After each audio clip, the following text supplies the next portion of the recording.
எங்க இந்த வீட்டுல ஒரு பேய் வந்துருது. ஆனா இந்த பேய் இந்த 3 பேர் கண்ணுக்கு மட்டும் தான் தெரியுது. மத்தவங்க யார் கண்ணுக்குமே தெரியல.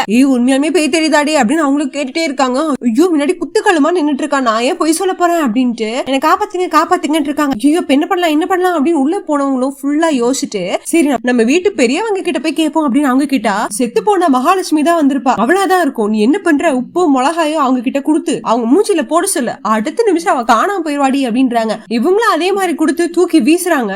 அவங்க மூச்சிலே திருப்பி பேய் விழுகுதே தவிர அந்த பேய் போகல. என்ன பண்ணலாம் அப்படின்னு யோசிச்சுட்டு இருந்தா திடீர்னு பார்த்தா அந்த பேய் காணோம். தப்பிச்சோம்டா அப்படின்னு எல்லாரும் குடுகுடுன்னு உள்ள போயிடுறாங்க. ஆனா உள்ள போயிட்டு இந்த பக்கம் திரும்பி பார்த்தா அந்த பேய் வீட்டுக்குள்ள உட்கார்ந்து இருக்குது. அந்த பேய பார்த்த அடுத்த நிமிஷம் எல்லாரும் அங்கிட்டும் இங்கிட்டும் ஓட ஆரம்பிச்சிட்டாங்க. ஐயோ எங்களை காப்பாத்தீங்க அப்படின்ட்டு.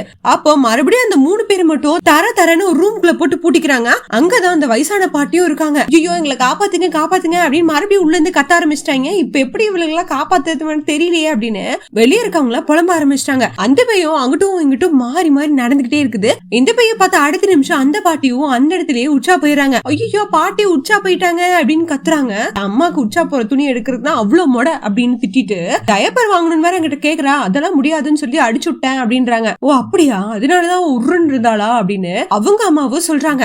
ஐயோ நம்ம பொண்ணு வேற தீட்டாயிட்டாலே, இந்த டைம்ல வேற உள்ள போயிருக்காளே, ஆச்சாரமா வேற இருக்காதே அப்படின்னு இன்னொரு பக்கம் இன்னொரு பைப்ல வேற சொல்லிட்டு இருக்காங்க. ஓ அதனாலதான் அவ்வளவு அழுதுகிட்டே போனாலா அப்படின்னு இந்த பாட்டியும் சொல்றாங்க. சரி விடுங்க, இப்ப அடுத்து என்ன பண்ணலாம்னு யோசிங்க அப்படின்னு எல்லாரும் பேசிட்டு இருக்காங்க. அப்போ ஒருத்தரோட வீட்டுல இதே மாதிரிதான் அவங்க வைஃப்க்கு பேய் புந்துருச்சு. அவர் என்ன பண்ணாரு, நம்ம கூப்பிட்டு கேட்டுக்கலாம் அப்படின்னு அவங்கள கூப்பிட்டு அந்த வீட்டுக்கு வர வைக்கிறாங்க.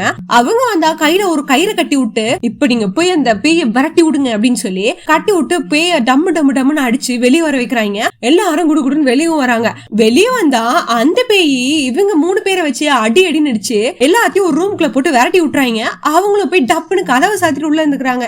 இவங்களும் உள்ள போனதுக்கு அப்புறம் என்ன கயிறு கட்டினா என்ன யாரும் எதுவும் பண்ண முடியாதுன்னு சொன்னீங்க, இன்னும் எல்லாரும் என்ன அடிக்கிறாங்க அப்படின்னு கேட்டு திட்டிட்டு இருக்காங்க. அப்படின்னா அது ரொம்ப பலசாலியான பேயா இருக்கும் போல. நான் வந்து இன்னொருத்தவங்களோட நம்பர் தரேன், அவங்களுக்கு கால் பண்ணுங்க. என்ன அவங்க பிரிட்டிஷ்காரங்க பரவாயில்லையான்னு கேக்குறாங்க. இது பிரிட்டிஷ்காரனா, அவன் வந்துட்டு போனதுக்கு அப்புறம் இந்த ஊட்டையே அலம்ப சொல்லணும், அவன் வந்து ஏதாச்சும் அசுத்தமாயிடுச்சு என்ன பண்றது அப்படின்ட்டு அவங்களுக்கு கூப்பிட்டு வாங்கன்னு சொல்லி வர வச்சுறாங்க.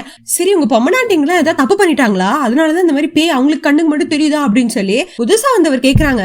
அந்த மாதிரிலாம் ஏன் பொண்டாட்டி எதுவும் பண்ணிருக்க மாட்டா ஏன் பொண்ணு பண்ணிருக்க மாட்டான் அப்படின்னு சொல்லிட்டு இருக்காங்க. அப்போ இவர் சொல்றாரு, கண்டிப்பா என் பொண்டாட்டி இந்த தப்பு பண்ணனாலதான் இந்த பேய் அவ கண்ணுக்கு தெரியுதுன்றாங்க. அப்படின்னு தப்பு பண்ணா அப்படின்னு கேட்டா அவங்களுக்கு வேலைக்கு போகணும் அப்படின்னு ஒரு ஆசை இருந்துச்சாமா. இப்படி எல்லாம் நீ என்ன விட அதிகமா படிச்சு என்ன பண்ண போற அப்படின்னு நான் கேட்டதுக்கு அவ கோமா மூஞ்சி தூக்கிட்டு போயிட்டான். அநேகமா அதுக்குதான் அவ வந்து கில்ட்டியா ஃபீல் பண்ணிட்டு இருப்பான்னு நினைக்கிறேன் அப்படின்றாங்க. அடுத்த நிமிஷம் இந்த பாட்டி சொல்றாங்க, சேச்சா அவெல்லாம் கோமா தான் இருந்தா அவன் மேல அப்படின்றாங்க. இது கோமா இருந்தாளா, அது எப்படி அவ அப்படி இருக்கலாம், வருத்தமா தானே இருக்கணும் அப்படின்னு இவரு கதவை திறந்துட்டு இந்த அம்மா கிட்ட சண்டை போட ஆரம்பிச்சிட்டாங்க. அப்ப இவங்க கால் பண்ணி கூப்பிட்டு பிரிட்டிஷ்காரரும் ஒரு கயிறு எடுத்துட்டு அங்க இருந்து குடுகுடுன்னு வந்துட்டாங்க. இன்னும் கயிறு எடுத்துட்டு வராங்க. ஐயோ எங்களை காப்பாத்துங்க அப்படின்னு மறுபடியும் இவங்க கத்த ஆரம்பிச்சிட்டாங்க. இன்னும் கயிறு எல்லாம் வச்சிருக்காரு. சரி ஓகே நம்ம குடும்பத்துக்காக எல்லாம் பொறுத்துக்கோங்க அப்படின்னு இவரும் கத்திட்டே இருக்காரு. அப்ப இந்த பெரியவங்க 2 பேரும் ஐயோ எங்க பொம்மநாட்டிங்களை எப்படி பண்ணாதீங்க அப்படின்னு தள்ளி விட்டுட்டு அவங்க அந்த பக்கம் போயிடறாங்க. அடுத்த நிமிஷம் அவங்க 2 பேத்துக்கும் அந்த பேய் கண்ணுக்கு தெரிய ஆரம்பிச்சிருச்சு. என்னது இந்த பேய் உங்க கண்ணுக்கு தெரியுதா, வா சூப்பர் வாங்க எங்க குடும்பத்துல ஜாயின் ஆகுங்க அப்படின்ற மாதிரி இவங்க 3 பேரும் சந்தோஷப்படுறாங்க. அடுத்த நிமிஷம் சரி பரவாயில்ல நம்ம குடும்பத்துக்காக வாங்கிக்கோங்க, மரியாதையா நினைச்சுக்கோங்க அப்படின்னு அந்த கயிறை வச்சு அடிக்க சொல்றாங்க. ஏன் அவ்வளவு பாசம் வச்சிருந்தா அந்த குடும்பத்து மேல நீ வாங்கிக்கோவேன் அப்படின்னு அந்த பாட்டு வந்து முன்னாடி சொல்றாங்க. என்ன பெரியவளை பார்த்து எதிர்த்து பேசுறீங்க அப்படின்னு அங்க இருக்கவங்க கேட்கவும், யார் பெரியவா, நீ பெரியவனா, உள்ள படுத்திருக்கவங்களே நீ ஜனமா தான் நினைக்கிறா அப்படின்னு இன்னொருத்தவங்களும் வந்து கேட்டுறாங்க. 3வதா இந்த பாப்பா, இனி நீங்க தீட்டுன்னு சொல்லி வெளியே உட்கார வச்சீங்க, இப்ப பாத்தீங்கன்னா மொத்த வீடு நான் தான் சுத்தி வந்துட்டு இருக்கேன், இப்பெல்லாம் ஆச்சாரம் உங்களுக்கு தெரியலையா அப்படின்னு கேட்டு நாக்க புடுங்குற மாதிரி 5 பேரும் கிளின்னு கிளிக்கிறாங்க.